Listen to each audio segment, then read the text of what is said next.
ப்ரோமோவோட ஆரம்பத்துல மீனா மயக்கம் போட்டு விழுந்த கதைய மத்தவங்க சொல்லும்போது விஜயா அம்மா அத கொஞ்சம் கூட நம்ப தயாரா இல்ல. ஒரு கார் வந்து மோத வேண்டியது ஜஸ்ட் மிஸ்ல தப்பிச்சாங்கன்னு சொல்ற அந்த கதையெல்லாம் நான் நம்பணுமா? இதெல்லாம் ஒரு நாடகமோன்னு தோணுதுன்னு விஜயா அம்மா எகத்தாளமா பேசுறாங்க. இந்த மீனா எப்போ இந்த வீட்ல காலை எடுத்து வச்சாலோ அப்பவே இந்த வீட்டுக்கு தரித்திரம் பிடிச்சிருச்சுன்னு அவங்க சொல்லும்போது அண்ணாமலை மாமாவுக்கு செம கோபம் வருது.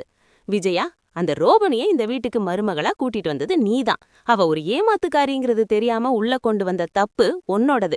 இதுல மீனாவ திட்ட உனக்கு எந்த தகுதியும் இல்லன்னு அண்ணாமலை மாமா வெளுத்து மாங்குறாரு. ஆனா விஜயா அம்மா சும்மா இருப்பாங்களா?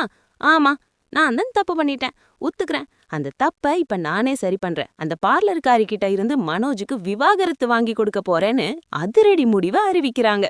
விஜயா அம்மாவோட அடுத்த பிளான் தான் இன்னும் வேடிக்கையா இருக்கு. மனோஜுக்கு விவாகரத்து வாங்கி கொடுத்துட்டு இந்த தடவை நல்லா விசாரிச்சு ஒரு நல்ல கன்னிகையா பார்த்து அவனுக்கு 2வது கல்யாணம் பண்ணி வைக்க போறேன்னு சொல்றாங்க. அதுக்கு அங்க இருக்கிறவங்க மனோஜுக்கு இப்போ டிவோர்ஸ் ஆன அவரும் ஏற்கனவே கல்யாணம் ஆன லிஸ்ட்ல தான் சேருவாரு. அப்போ அவருக்கு ஏற்கனவே கல்யாணம் ஆகி டிவோர்ஸ் ஆன பொண்ணை தானே பார்க்கணும். அதுக்கு பேசாம ரோஹிணியே ஓகே தானேன்னு கலாய்க்கிறாங்க. ஆனா விஜயா அம்மா விடாப்பிடியா என் பையனோட அழகுக்கும் படிப்புக்கும் கல்யாணம் ஆகாத ஒரு நல்ல கன்னிகையை தான் பார்த்து கல்யாணம் பண்ணி வைப்பேன்னு சொல்ற அந்த ஓவர் கான்ஃபிடன்ஸ் இருக்கே, அதுதாங்க நிஜமான காமெடி. மனோஜ் இந்த டிவோர்ஸ் முடிவுக்கு சம்மதிப்பாரா? விஜயா அம்மாவோட இந்த second marriage plan work out ஆகுமா? மீனா மேல இருக்கிற கோபத்துல முத்து இன்னும் எப்ப வரைக்கும் இருப்பாரு? அண்ணாமலை மாமா இந்த குடும்பத்தை எப்படி ஒண்ணு சேர்க்க போறாரு? இதெல்லாம் அடுத்தடுத்த எபிசோட்கள்ல தான் தெரியும். சரி, இப்ப நீங்க சொல்லுங்க. விஜயா அம்மா மனோஜுக்கு மறுபடியும் கல்யாணம் பண்ணி வைக்க போறேன்னு சொல்றது சரியா?